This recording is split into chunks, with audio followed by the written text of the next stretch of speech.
Assalamualaikum warahmatullahi wabarakatuh. Alhamdulillah, alhamdulillah, alhamdulillahi rabbil alamin. Wabihi nasta'in wa ala umurid dunya waddin. Assalatu wassalamu ala asrafil anbiya wal mursalin Sayyidina wa maulana Muhammadin wa ala alihi wa sahbihi ajma'in. Rabbi shrahli sadri wa yassirli amri wahlul 'uqdatam min lisani yafqahu qawli. Bismillahilladzi la yadurru ma ismihi syai'un fil ardi wala fis sama'i wa huwas samiul alim.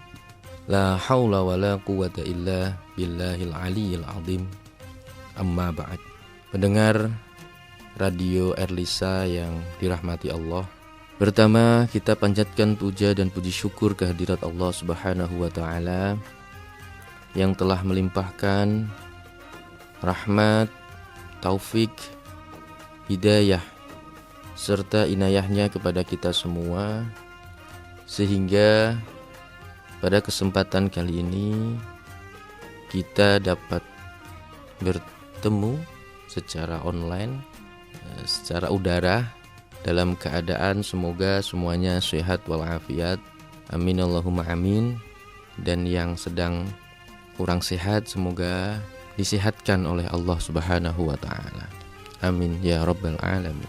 Sholawat dan salam kita haturkan kepada junjungan kita Nabi Agung Muhammad sallallahu alaihi wasallam, Nabi akhir zaman yang membawa kita dari zaman kegelapan menjadi zaman yang terang benderang seperti sekarang ini.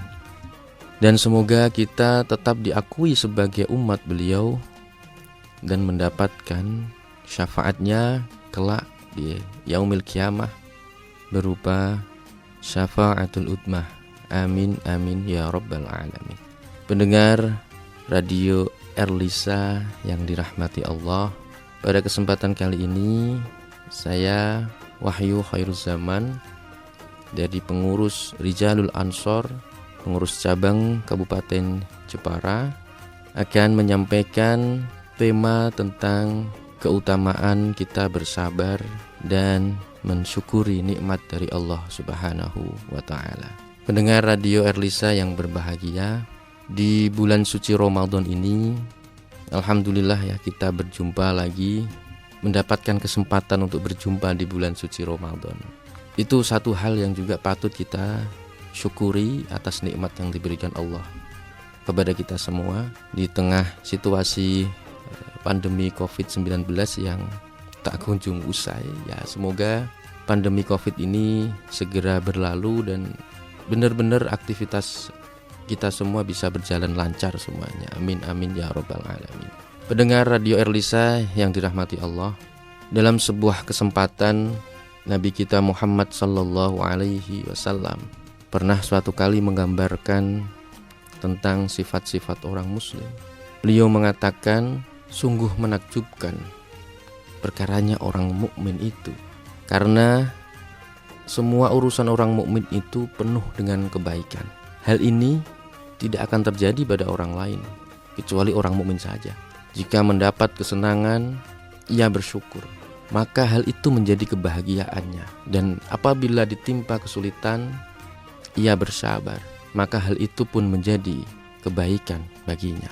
Hadis riwayat Muslim. Pendengar Erlisa yang dirahmati Allah, ketika kita mendapatkan kesenangan, kita bersyukur. Ketika kita mendapatkan kesulitan, kita bersabar. Hanya itu kunci kebahagiaan ketika kita hidup di dunia ini. Dua kunci agar kita bisa bahagia. Karena di dunia ini hanya ada kesulitan dan kemudahan, kenikmatan dan cobaan atau ujian. Dan dua hal itu pun ada kuncinya, ada kunci untuk menyikapinya. Tapi memang seringkali kita sebagai umat manusia, di mana manusia menjadi tempatnya salah dan lupa. Al-insanu mahalul khata' wan nisyan. Kenapa saya bisa menyatakan seperti itu? Karena dalam konteks sabar dan syukur, dalam hal syukur misalnya, kita seolah-olah menjadi seorang akuntan yang kredibel. Kita seolah-olah menjadi ahli matematika yang hebat ketika kita melihat ujian atau cobaan yang diberikan oleh Allah. Tetapi kita seolah-olah menjadi orang yang amnesia. Kita lupa, kita cepat atau seringkali kita lupa terhadap nikmat-nikmat yang diberikan oleh Allah kepada diri kita. Mungkin ini menjadi hal yang manusiawi buat diri kita. Untuk itu maka pada kesempatan ini saya mengajak kepada diri saya sendiri dan juga para pendengar semuanya untuk mengingatkan bagaimana pentingnya kita bersabar ketika mendapatkan kesulitan atau ketika mendapatkan ujian dan cobaan, dan bersyukur ketika kita mendapatkan nikmat dari Allah Subhanahu wa Ta'ala. Dan bagaimana kita pandai-pandai di tengah-tengah kita mendapatkan satu ujian misalnya, kita harus pandai-pandai untuk mengingat-ingat, untuk merasakan nikmat yang diberikan oleh Allah, sehingga rasa syukur itu muncul dalam diri kita dan memunculkan rasa sabar ketika sedang mendapatkan ujian ataupun cobaan dari Allah Subhanahu wa Ta'ala. Bersyukur karena mendapat kesenangan itu hal yang wajar, dan itu watak khas seorang manusia atau seorang mukmin. Itu menjadi watak yang khas karena manusia menyadari sepenuhnya, semestinya ya, seorang mukmin menyadari sepenuhnya bahwa tanpa Allah Subhanahu wa Ta'ala dirinya tidaklah berarti apa-apa, sehingga patut bersyukur. Kalaupun seorang mukmin sedang mendapatkan rezeki yang berlimpah misalnya, jelas harus dipahami bahwa itu bukan semata-mata usaha dirinya sendiri, bukan semata-mata dari dirinya, tetapi karena Allah lah yang juga ikut campur, yang melapangkan rezekinya melalui usaha, melalui ikhtiar-ikhtiarnya tersebut. Kalau ada seorang mukmin yang sakit lalu sembuh, itu juga bukan hanya karena gitu ya, bukan hanya karena dokter, bukan hanya karena tabib yang memberikan obat-obatan, melainkan Allah jugalah yang menyembuhkannya. Itu adalah keyakinan seorang mukmin, seorang yang beriman. Usaha, ikhtiar adalah sarana untuk menuju keberhasilan, termasuk keberhasilan dalam mendapatkan rezeki, keberhasilan dalam sembuh dari penyakit. Itu harus kita pahami bersama. Karena kalau kita ingat betapa banyak orang yang bekerja keras, banting tulang, namun tetap saja selalu mengalami kegagalan. Atau sering orang bekerja keras tapi tetap saja. Betapa banyak pula orang yang sakit mendatangi dokter yang paling canggih sekalipun.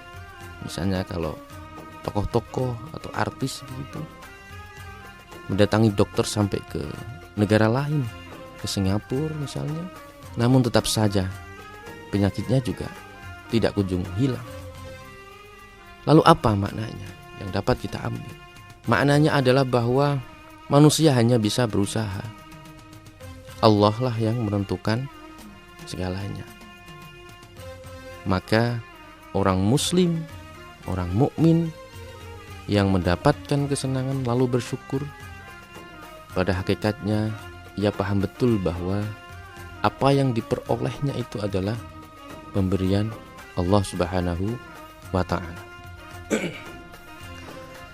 Pendengar Radio Erlisa yang dirahmati Allah, syukur itu, mensyukuri nikmat itu adalah satu kelebihan menurut saya. Kelebihan yang tidak banyak orang yang ingat. Artinya banyak orang yang lalai untuk bersyukur. Betapa banyaknya nikmat yang diberikan oleh Allah kepada diri kita. Entah itu kenikmatan lahir maupun batin, kenikmatan jasad maupun rohani. Bisa kita ambil contoh ketika kita baru lahir saja, itu ada suatu nikmat yang diberikan oleh Allah yang patut kita syukuri. Orang tua kita menanti-nanti kita, kelahiran kita. Orang tua kita, keluarga kita menanti-nanti kelahiran kita.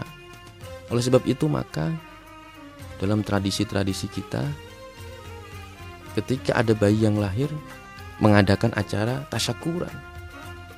Itu bentuk daripada rasa syukur orang tua kita kepada Allah Subhanahu wa Ta'ala yang telah melahirkan diri kita dalam kondisi apapun gitu. Itu pertama yang dapat kita lihat. Kemudian yang kedua, kita mendapatkan oksigen secara gratis. Kita mendapatkan hak. Kita mendapatkan kemampuan untuk bernafas, mendapatkan oksigen. Di mana oksigen itu harganya juga tidak murah ya. Sekian tahun misalnya kita usia 30-40 tahun, dari mulai lahir sampai sekarang, kalau dirupiahkan sudah berapa rupiah oksigen yang kita pakai untuk bernafas. Dan Allah memberikan itu secara gratis tentu saja melalui sunatullah. Kemudian kita mendapatkan nikmat ketika masih kecil, mendapatkan nikmat bisa berjalan kaki kemana-mana. Kemudian kita bisa berbicara, bisa menyampaikan pesan, menyampaikan keinginan kita kepada orang lain melalui kemampuan berbicara kita. Kemudian kita bisa melihat keindahan bumi ini, langit dan bumi. Kita bisa melihat keindahannya, keindahan gunung, keindahan pantai, keindahan tetumbuhan, keindahan bintang-bintang, keindahan rembulan dan semuanya. Kita diberikan nikmat yang luar biasa. Kemudian kita bisa menghirup wewangian, kita bisa mendengarkan lantunan lagu, kita bisa mendengarkan nada-nada yang indah, irama-irama yang indah. Kita bisa melakukan banyak hal dengan tangan kita dan seterusnya. Kita bisa minum, kita bisa makan, kita bisa merasakan, memiliki hati, merasakan bagaimana rasa senang, rasa sedih dan seterusnya. Kalau kita hitung semua nikmat-nikmat yang diberikan oleh Allah kepada diri kita, tak akan selesai. Dari hal yang paling kecil, setiap detik kita selalu mendapatkan nikmat dari Allah Subhanahu wa Ta'ala. Subhanallah, betapa besarnya, betapa agungnya Allah Subhanahu wa Ta'ala. Nah, kemudian nikmat-nikmat itu bagaimana cara kita mensyukurinya? Tentu saja yang pertama, kita bisa mensyukurinya melalui lisan kita dengan cara mengucap alhamdulillah. Kita mengagungkan kebesaran Allah, kita berzikir dan seterusnya. Kemudian kita bisa mensyukurinya dalam hati kita, mengingat bahwa ini adalah nikmat dari Allah. Kita rasakan betul-betul untuk meningkatkan keimanan kita, keyakinan kita kepada Allah Subhanahu wa Ta'ala. Kemudian yang ketiga, kita bisa menikmati mensyukur nikmat dengan cara perilaku kita yang mencerminkan bahwa kita mampu bersyukur, kita mampu kita mampu untuk mempraktekkan sesuatu yang baik kepada diri kita sendiri maupun orang lain sebagai bentuk rasa syukur kita kepada Allah. Contohnya menjalankan kewajiban-kewajiban kita, menjalankan ibadah, menghindari maksiat, menjalankan perintah-perintah Allah.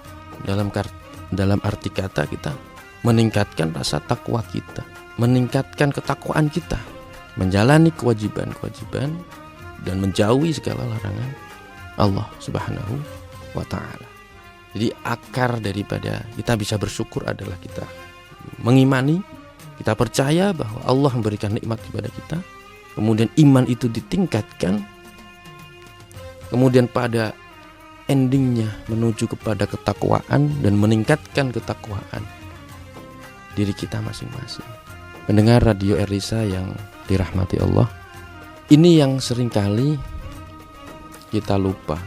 Pendengar Radio Erlisa yang dirahmati Allah, selain sifat syukur yang tadi saya sampaikan, kita juga harus mengingat sifat sabar. Karena tema kita adalah syukur dan sabar, atau sabar dan syukur. Sebagai seorang mukmin, sebagai orang yang beriman, kita juga harus memiliki sifat sabar atau penyabar. Seorang mukmin sayogianya tidak pernah mengeluh tentang berbagai cobaan hidup yang dihadapinya. Seorang mukmin, orang yang beriman, harus sadar sepenuhnya bahwa kesulitan yang menimpanya, ujian atau cobaan yang menimpanya, merupakan cobaan yang berasal dari Allah Subhanahu wa ta'ala. Ibarat anak sekolah, semakin tinggi kelasnya, maka semakin sulit pula soal-soal ujiannya. Tetapi begitu lulus, tentu saja ia akan bahagia sekali. Apabila siswa kelas 1 dan kelas 6 SD ujiannya sama, itu namanya bukan ujian. Karena ujian adalah untuk menentukan tingkat, maka tingkat kesulitannya pun bervariasi sesuai dengan tingkatan pengetahuan yang dimiliki. Sehingga ujian juga untuk menaikkan derajat manusia. Maka dari itu harus disadari betul bahwa ujian dari Allah Subhanahu wa ta'ala itu sebanding dengan kesanggupan hambanya untuk menghadapi ujian tersebut. Dan mustahil Allah akan menimpakan ujian dan cobaan hidup kepada hambanya di luar batas kemampuan hambanya. Allah Subhanahu wa ta'ala, kita yakini, kita imani, Allah mengetahui betul tentang kadar dan kemampuan hamba-hambanya. A'udzubillahi minasyaitonirrajim. Bismillahirrahmanirrahim. La yukallifullahu nafsan illa wus'aha, laha ma kasabat wa 'alaiha ma iktasabat. Allah tidak membebani seseorang melainkan sesuai dengan kadar kemampuan, kadar kesanggupannya. Ia mendapat pahala yang diusahakannya dan ia mendapat siksa dari yang dikerjakannya. Surat Al-Baqarah. Allah Tuhan Maha Tahu. Kita harus iman terhadap itu sebagai umat Islam. Maka apa-apa yang diberikan oleh Allah, termasuk ujian atau cobaan yang diberikan oleh Allah, itu pasti sesuai dengan kadar kemampuan kita di dalam menghadapi cobaan dan ujian tersebut. Maka dari itu, jika seorang yang beriman sedang ditimpa kesulitan, maka ia harus memahaminya sebagai bagian dari ujian yang diberikan oleh Allah. Ia harus yakin dengan sepenuh hati bahwa Allah sedang berniat untuk mengangkat derajatnya melalui ujian itu. Oleh karenanya, sikap sabar adalah pilihan yang sangat-sangat tepat. Meski begitu, pendengar Erlisa, harus tetap dipahami bahwa sabar itu bukan berarti hanya sikap nerima, pasrah, tidak berbuat apa-apa. Sabar itu sikap menerima kenyataan. Kenyataan yang terjadi itu kita terima. Tetapi tentu saja yang didahului dengan sebuah perjuangan, sebuah usaha, sebuah ikhtiar, disertai kesinambungan yang secara terus-menerus. Maka jika ada yang mendapatkan kesulitan lalu buru-buru pasrah tanpa diiringi dengan usaha untuk mengatasinya, itu tidak dapat dikatakan sebagai sabar. Bisa kita sebut sebagai pemalas. Allah Subhanahu wa taala dalam Al-Qur'an juga menyampaikan bahwa hai orang-orang yang beriman, bersabarlah kamu dan kuatkanlah kesabaranmu dan tetaplah bersiap siaga dan bertakwa kepada Allah supaya kamu menjadi orang-orang yang beruntung. Quran surat Ali Imran. Sahabat Erlisa yang dirahmati Allah, kesabaran itu juga menjadi kunci. Tadi selain syukur, sabar juga menjadi kunci untuk mendapatkan kebahagiaan hidup di dunia ini. Bayangkan kalau kita tidak bersabar, apa yang terjadi kalau sejak kecil kita ada masalah? Karena pada prinsipnya selagi kita masih hidup, masih bernyawa, tentu saja tidak lepas dari yang namanya cobaan atau ujian. Karena itu tadi, kita harus naik kelas. Kita harus meningkatkan kelas kita. Kesulitan itu bagian dari ujian dari Allah. Dan itu harus kita lalui dengan cara iman, bersyukur dan bersabar. Bersyukur atas segala nikmat, gitu ya. Mengingat-ingat nikmat-nikmat apa saja yang sudah kita rasakan, yang diberikan oleh Allah kepada kita. Kemudian melihat ujian yang kita dapatkan ini, kemudian bisa bersabar. Karena kita yakin bahwa Allah menguji hambanya tidak akan melebihi batas kemampuan hamba tersebut. Mendengar Erlisa rahimakumullah, kalau umumnya watak seorang manusia, kita hanya bersyukur dikala senang dan sabar dikala susah. Tapi apakah kita ingat bahwa ketahuilah, ketika kita bersyukur dalam hal apapun, maka Allah akan menambah nikmat yang ada pada diri kita. Dan ketika kita bersabar, ketika mendapatkan ujian atau cobaan, kesabaran kita dapat menghilangkan kesulitan atau musibah yang menimpa diri kita. Ini tentu saja sesuai dengan firman Allah Subhanahu wa taala. A'udzubillahi minasyaitonirrajim. Bismillahirrahmanirrahim. La in syakartum la azidannakum la in kafartum inna 'adzabi lasyadid. Sesungguhnya jika kamu bersyukur, pasti Allah akan menambah nikmat kamu. Dan jika kamu mengingkari nikmat Allah, maka sesungguhnya azab Allah sangatlah pedih. Demikian yang bisa saya sampaikan pada kesempatan saat ini. Syukur dan sabar, dua kata kunci yang harus kita pedomani sebagai bentuk keimanan dan ketakwaan kita kepada Allah Subhanahu wa taala untuk mencapai kebahagiaan dunia dan akhirat. Apabila kita mendapatkan kebahagiaan di dunia, kita dapat menjalankan perintah-perintah Allah dengan ringan, dengan senang hati, dengan ikhlas, dan menjauhi larangan-larangan Allah pun dengan ikhlas. Kurang lebihnya saya mohon maaf. Semoga apa yang telah saya sampaikan dapat bermanfaat kepada diri saya pribadi terutama, dan para pendengar Radio Erlisa dimanapun Anda berada. Walafu minkum, wallahul muwafiq ila aqwamit thoriq. Assalamualaikum warahmatullahi wabarakatuh.